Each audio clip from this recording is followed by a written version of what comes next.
You know what's funny about looking back? You don't realize how much has changed until you stop long enough to see it. This year, we've talked to some of the brightest leaders in medical affairs, people reshaping what excellence looks like, what impact really means, and how teams are learning to think bigger, faster, and lead smarter. As I listened back to all of those conversations, one thing became crystal clear. This wasn't just another year of progress, it was a year of transformation. We saw AI go from theory to reality. We saw excellence shift from alignment to integration. Impact move from counting activities to changing beliefs in the medical community. Across every conversation, one truth kept showing up. Medical affairs isn't waiting for the future anymore. We're building it. So in this special episode, we're not just rewinding. We're extracting the lessons, the mind shifts, and the moments that defined this year. 6 themes, dozens of voices, one story. What it really takes to create impact in medical affairs today. Let's start. Welcome to OnPoint, the medical excellence podcast where we talk to pharma leaders about how to build highly effective medical affairs organizations.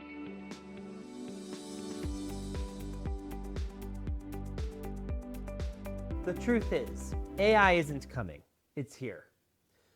The biggest mistake teams make right now is waiting for the big AI solution, the perfect platform, the enterprise rollout. Can we trust this technology, right? Can we bring efficiencies into our organization by, exploring these capabilities? So again, it's really a very scientific approach into these experimentations and trying to understand, again, the value of these technologies in our medical world.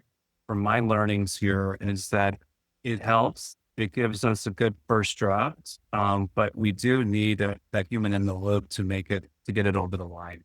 Meanwhile, the most forward-thinking medical affairs teams are already winning with small, simple tools like Microsoft Copilot and internal GPTs that make daily work faster, sharper, and smarter. Many of their MSLs are utilizing this technology once they've come out of a conversation to try to make that insight more concise, more actionable in its wording. We've been helping teams do both, implementing purpose-built tools like Quello for insights, and teaching individuals how to use the AI in their everyday work. Because AI isn't a software. It really is a skill. And that skill comes down to one thing: clear communication.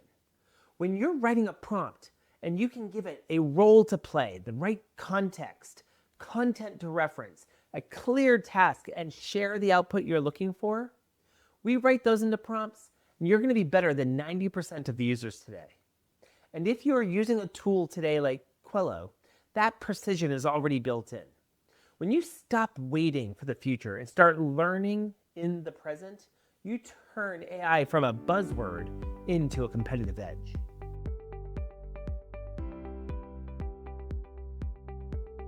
Here's the truth.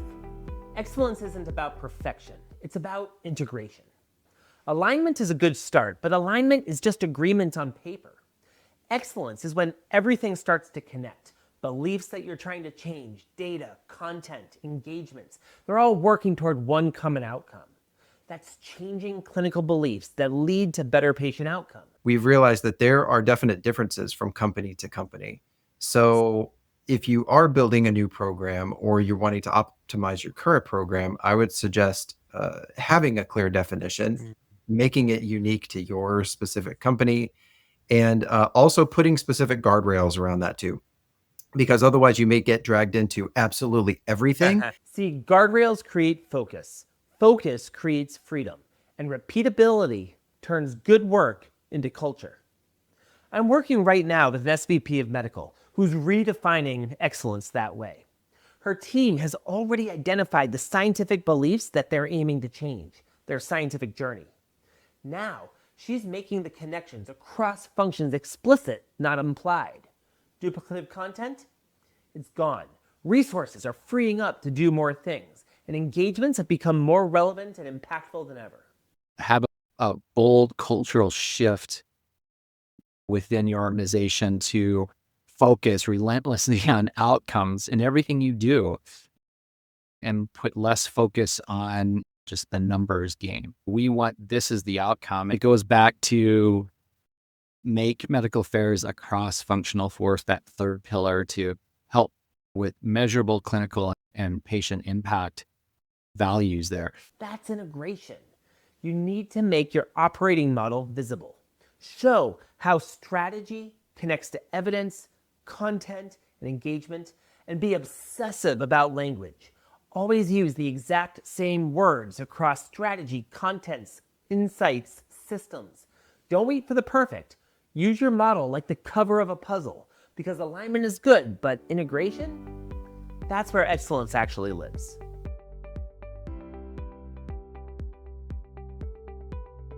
Impact, by definition, isn't what you do. It's what changed because you did it.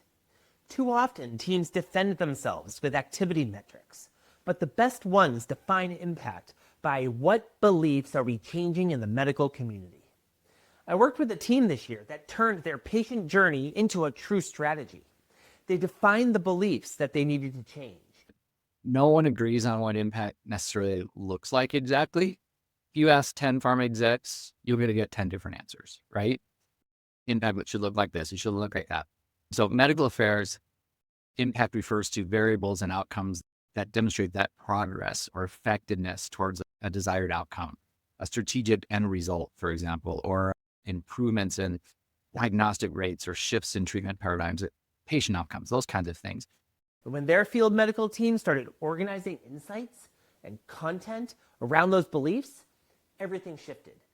Over a period of time, that through these interactions, we were able to improve belief in the key narrative elements that we were focused on. For us, it was MOA, efficacy, safety, switching. We brought it back to our senior executives and we said, look, this we can see. They showed leadership hundreds of data points explaining what the medical community believes and why they believe it. Suddenly, the conversation started to shift from how many interactions can you have to what can we do to accelerate this change, to drive more belief. That's impact. When you clarify it and measure it, even when it's hard, even when it takes time, you show value, you demonstrate performance, and you inspire purpose. Counting is easy. Changing beliefs? That's where impact and meaning lie.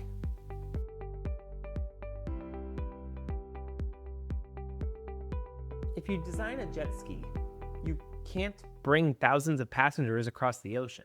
And if you build a cruise ship, you can't zip up a small river, no matter how good your crew is. Transformation kind of works the same way, right? It's not about pushing people to do what the organization isn't built for. It's about changing the vessel itself. This transformation meant that we would become a different organization, and that an organization that was less reactive and more proactive. An organization that was less of a support organization and more of a shared decision-making organization. I coach many medical affairs leaders, and they all want more impact, more growth, and things that are better for their teams. But many feel kind of stuck in the corporate chaos. One leader I worked with finally cracked it. The key was having a vision so big that everyone else could see their success within it. That's when competing goals start to align and transformation is done in sequence. There's a lot of moving pieces and a lot of different functions working independently. And so it took a stepwise approach. Obviously, you got to get the leadership bought in first that this is something we should be doing and we need to be doing as an organization. And then how we're ultimately going to be able to show that what your work that you're doing is really making a difference in impact. So here's how to make transformation real. Start with the destination. Really, you need to inspire from the front and not just push from behind. Also, you do have to prioritize and align at the top. Too many medical affairs leaders push that alignment decision and that clarity and that direction down into their organizations. But if you're not aligned at the top of the organization, we can't expect others to be as they're trying to implement your vision. And finally, build transparency. Publish your decisions, make them searchable, put them in Teams or SharePoint so that AI can find them. And when you do this, that is designing the right vessel. The whole crew knows where you're trying to go and then how to get there.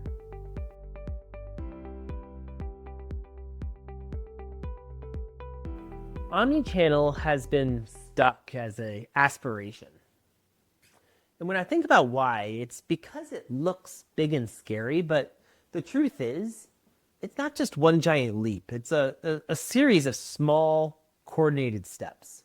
These are tools that are helping you continue that message. And in the end, let's always remember, what is this going to be about? It's going to be about educating HCPs. And in the end, it's going to be about helping patients. That is what we're all here to do. We worked with a rare disease team this year that had talked about omnichannel for at least 3 years, but they still had disconnected contacts, content that was too long and too complex to use, and metrics that were stuck in counting the number of things they sent, right? We said, let's achieve omnichannel in 90 days. Let's just focus on just one campaign, one focus. We chose a Congress. And at this event, they doubled the number of downloads of their content. And they had outreach from many new HCPs that they had never interacted with, which was really big news for a rare disease company.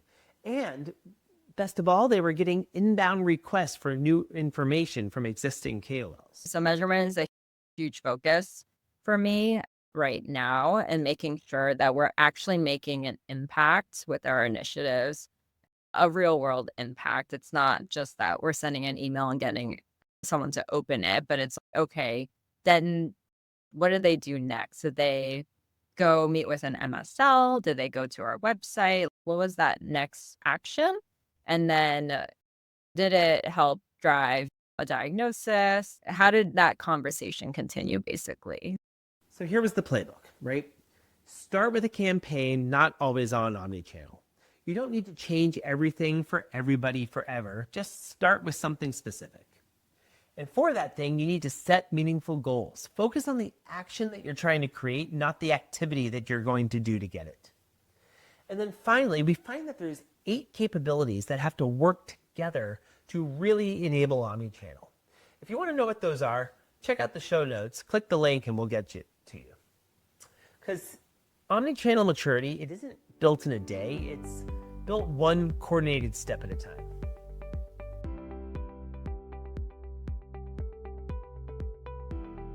Old beliefs are holding back field medical. Most MSLs will still say that their job is to communicate science or build relationships. That's true, but it's also incomplete. It always starts with the awareness of new treatments. What is it? It's based on what? For what kind of patients it is targeted? So get the awareness into the community. And then you have the next step is what you can say a little bit, the scientific alignment. And then you're coming into beliefs, alignment. I accept it. Yeah. Other people are not yet convinced. So those you need to engage more or in another way to hopefully change their beliefs. So then you're coming in a kind of adoption process around beliefs. And at a certain stage, a cohort of HCPs will adopt your solution. Then you will see this change in clinical practice, and patient outcomes will follow on that. See, the modern MSL is here to transform understanding. You're not just transferring data, you're changing beliefs that shape patient outcomes. One of my favorite moments from this year was at one of my workshops, and a field medical leader raised her hand and said, Scott, I think I finally get it. She told the group that she'd been working with the same HCP for almost 2 years. She has shared every study, every piece of data, every presentation. She said, I've given her everything she could possibly need. And then she paused and said, when you asked what this HCP believes, I knew the answer. But then when you asked, why does she believe it? I realized that I really didn't know. See, you could feel the room just go still because she realized that if she didn't know why HCPs believe what they do, how can you possibly help one see something differently? She looked at me and said, for 2 years, I thought I was here to inform. And today, I really understand what it means to be here to transform. And that moment changed everything because she understood that the first step wasn't learning a new skill or building a new deck. The first step is believing that our purpose is here to help change scientific beliefs. So how do you build mastery? Well, first, you develop a deep understanding of your HCPs. You need to know what they believe, why they believe it, and what stands between those beliefs and better outcomes in practice. Next, we have to ask really powerful questions because our insights are only as strong as our curiosity. And I guess the last one is just to practice. You know, Michael Jordan once said that he's missed more than 9,000 shots, but he still comes in and he was the best because he took hundreds of free throws every single day. That's what mastery looks like. Time is shrinking, channels are multiplying, and if you want to make a difference, you need precision. And precision only comes from repetition. Use these new tools like AI to increase your capacity. Let AI prepare you for engagements, summarize new data, help you craft your story. Because it's not about replacing your expertise. It's about giving you more time to use it. Because the modern MSL isn't defined by their calendar or their slide deck. They're defined by the clarity, their precision, and their ability to change beliefs. Mastery isn't about volume, it's really about value. And the MSL of the future isn't just sharing science, they're shaping it. Everything you want as a medical professional, impact, influence, purpose, it lives on the other side of mastery.